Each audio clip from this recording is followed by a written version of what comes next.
you never know what you're going to uncover, right? And that's so much joy for me as a whiskey drinker and enthusiast, getting to experience something in my life brand new.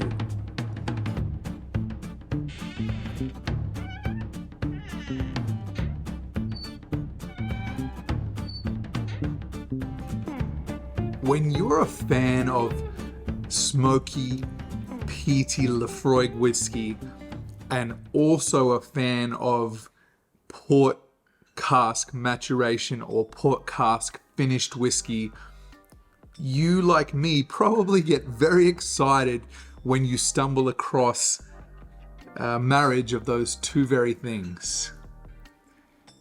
So I am absolutely thrilled, as you no doubt can tell, to do the virgin tasting the very first time that I have tried the Laphroaig Port Wood expression. So what I might do is, given that this is a new bottle that I've never tried before, a new expression, is open it at the beginning of the video, pour some whiskey, we'll have a little bit of a discussion around what the whiskey is all about, and then we'll get into the nosing and the tasting and let you know what I think. So, it's as I've mentioned in other videos, it's always a nice moment to open a whiskey for the first time, especially one that you've never tried and you don't know what's to come, right? That's probably one of the greatest joys, especially given that there's so many different whiskeys in the world to try, and there's always going to be a new one, right? You know, the never-ending journey to chase flavor. Laphroaig has good corks, right? That is quite possibly the best cork pop on my channel yet. Fantastic. All right, let's pour. I can smell bacon already. Let's get it. All right. Oh, different. Okay, interesting. Different notes. Okay, cool. So I'm not sure. I'm pretty confident, I'd bet money that this is colored, but it's very much a different color for a Laphroaig, which is interesting. It's got almost like a pinkish purple hue. I don't know if you're picking that up on the on the camera. It's very much that give the impression of the influence from the port wood. Now, like any good Laphroaig, I'm smelling it from here. So we'll let that sit for a little bit, and we'll talk about the whiskey. So this expression, the port wood, is matured in first fill ex-bourbon barrels, which is pretty much that standard for Laphroaig, and then finished in European oak ex-port barriques. And when you get into the other expressions from Laphroaig, they're generally in that range of 48% plus, which is great. And this one absolutely is 48% ABV. It doesn't say about natural color, and on Laphroaigs, a lot of times you can see it'll have in German that it's been colored, but it doesn't say on this one, but I dare say it is. Now, I don't know if it's chill filtered, given that, in my understanding, a whiskey after 46% ABV generally isn't chill filtered. So at 48% ABV, it might possibly be non-chill filtered. If you know, please let me know down in the comments below, because I'm here to learn. And yeah, if you've got that information, share it with me. This unique expression has been specifically selected for travel retail. So this one, I was under the impression it was part of the core lineup, but perhaps it's not. The combination of the different woods and the port influence gives complexity to this expression. Port wood begins with stewed rhubarb and peat, moving into sweet vanilla and chocolate creaminess. Minty freshness, floral notes, and orange marmalade follow. So there's a lot going on here on the tasting notes, right? An initial honey sweetness on the palate becomes creamy and floral with a heavy saltiness that lasts. So yeah, they're setting the bar high. That's a lot to unpack. So we're going to start with the nosing to begin with on the virgin tasting of the Laphroaig Port Wood. Oh man, absolutely Laphroaig. Now, I'm not sure if it's the power of suggestion or I'm actually getting it, but very much that the rhubarb is what is hitting me. I don't get the vanilla. It's hard. I get vanilla on older Laphroaigs that have had time for the peat to subside, but when the peat is strong, it's very hard to find vanilla. Vanilla is very easily masked by peat. I might mention too, this one, I think it cost me in the range of 200 Australian dollars. I think that's what I paid for it. It's about that range. It's a no age statement, so it's hard to know. You know, it could be a very young Laphroaig.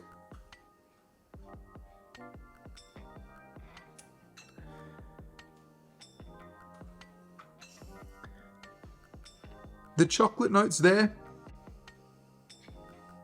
The peat is starting to subside now. Less medicinal than other Laphroaigs. It's very much a, as I say, it's a Laphroaig. The iodine has toned down on this one. And more a smoky peat on this one than an earthy peat that I get on other Laphroaigs. With that said, let's get this whiskey onto my palate and see for the very first time what the Laphroaig Port Wood tastes like.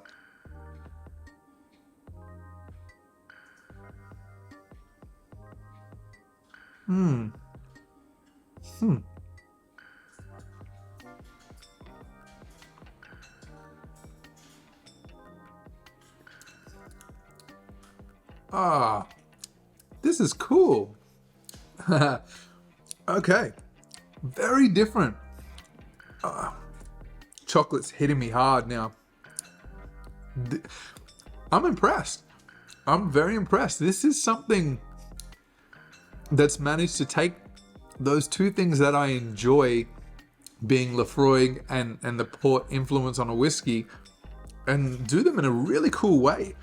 It started out very mellow and soft on the palate, very sweet.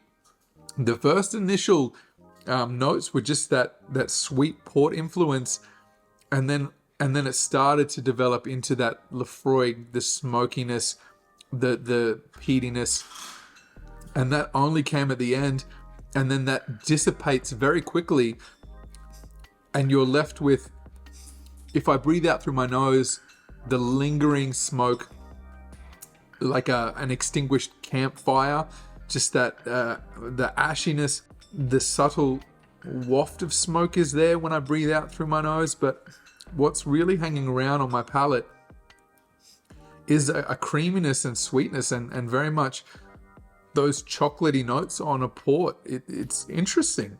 It's almost like they made a chocolate Laphroaig. It's different and it sounds weird, but it works. Sweet and smoky, but not like the PX I did recently. If you guys are interested, I'll add a link in this video for you guys to check out the review I did on the Laphroaig PX cask. It's a good combo. Okay, let's try now on the finish and see if we pick up any of that saltiness, that linger that they talk about on the tasting notes.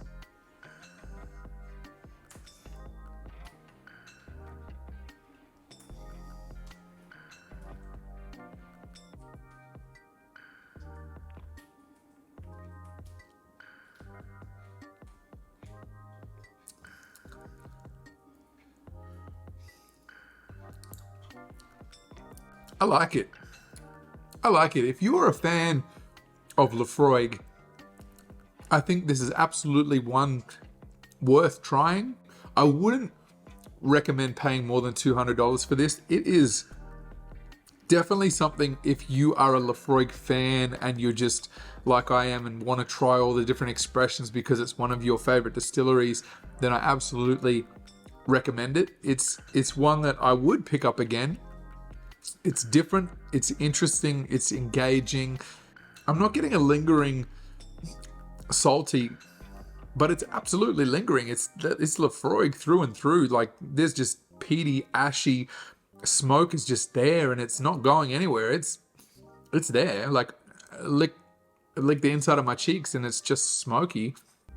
But then when you just sort of sit with it, it has that creamy chocolate, and it's different enough to be noticeable and separated far enough from other Laphroaig expressions that it well and truly stands on its own, and it's cool, it's intriguing, I like it. Not what I expected, and that's what's cool about doing these, you know, the tastings and the review videos, but also the virgin tastings, because you never know what you're going to uncover, right? And that's so much joy for me as a whiskey drinker and enthusiast, getting to experience something in my life brand new, never yet before experienced, and brings me into that moment to enjoy it and share it with you guys and unpack it. So yeah, I hope you guys like this one. If you're a fan of Laphroaig, let me know in the comments, what is your favorite Laphroaig expression? Do you have a go-to? Have you tried the Laphroaig Port Wood? Would you recommend it? Please subscribe, click like on the video. It helps me get my videos out to a bigger whiskey audience. And until the next one, please, as always, make sure that you enjoy your whiskey responsibly. Here's to you guys. Sláinte.